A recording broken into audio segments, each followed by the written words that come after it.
में लोकपाल की मांग पर अन्ना हजारे का अनशन आज 8वें दिन भी जारी है। वहीं दूसरी ओर इसे संसद में पास कराने के लिए तमाम कोशिशें हो रही हैं। एसपी के विरोध और वॉकआउट के बाद राज्यसभा में लोकपाल बिल पर बहस जारी है।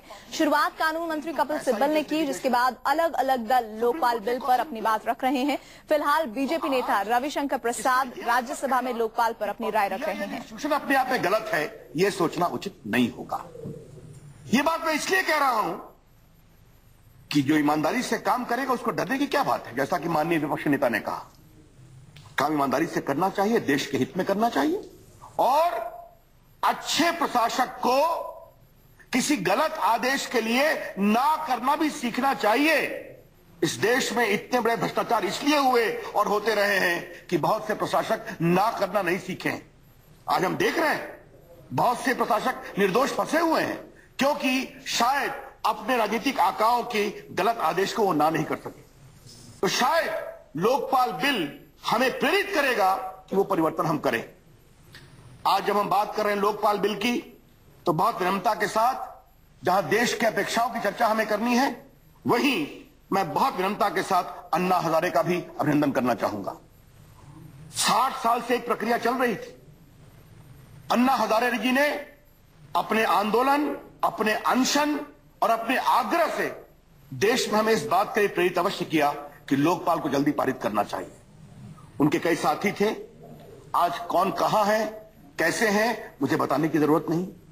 कई उनके कंधों के नीचे बढ़े, उनको कंधों के ऊपर चढ़े, राजनीति की बैसाखी पर आगे जाने की कोशिश कर रहे हैं। उनको हमारी शुभकामनाएं हैं। आज अन्ना जी और उनके अनुयायियों में कैसा वार्तालाप हो रहा है, ये मुझे बताने की आवश्यकता नहीं है। लेकिन राजनीति से ऊपर उठकर मैं बहुत गंभीरता से महसूस करता हूं कि हमें अन्ना हजारे के आग्रह, अन्ना हजारे के अभियान और अन्ना हजारे ने देश के सामने जो प्रामाणिकता रखी, उसका अभिनंदन करना चाहिए। और आज ये संसद जब लोकपाल को एक समन्वय, समझदारी के साथ, सद्भाव के साथ बात कर रही है, तो माननीय कानून मंत्री जी, मैं ये भी आग्रह करूंगा, मैं कुछ स्पेसिफिक प्रोविजंस पर आऊंगा, कुछ सवाल पूछते हैं मुझसे आपसे, क्या हमें विसिल ब्लोअर बिल को भी जल्दी से पारित करना चाहिए।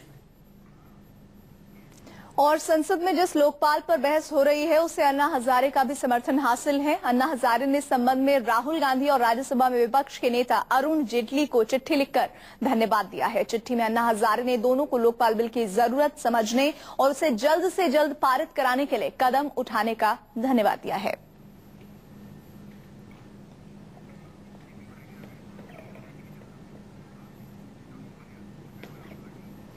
और इससे पहले समाजवादी पार्टी के नेता राम गोपाल यादव ने लोकपाल का विरोध करते हुए कहा कि क्या सरकार इसीलिए लोकपाल बिल लेकर आ रही है क्योंकि वो सोचती है कि सारे नेता बेईमान हैं और सिर्फ लोकपाल ईमानदार है। इतना कहने के बाद एसपी सांसदों ने राज्यसभा से वॉकआउट कर दिया।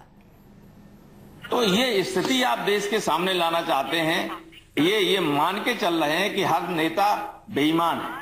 लोकपाल ईमानदार है और सारे के सारे लोग ईमानदार हैं। सारे के सारे लोग बेईमान हैं, लोकपाल केवल ईमानदार है। लोकपाल आएगा कहां से? लोकपाल कौन है? ये जजेस का भी नाम लिए जा रहे थे। सुप्रीम कोर्ट के सिटिंग या रिटायर्ड जज, चीफ जस्टिस ये होंगे। अभी जजेस का मामला आया कि नहीं आया? मामला सामने, ये लोकपाल होंगे। ये जो आप काम करने जा रहे हैं, इस पाप में समाजवादी पार्टी भागीदार नहीं बनेगी। इसलिए हमारी पार्टी इसका विरोध करती है और सदन से बहिष्कार करती है।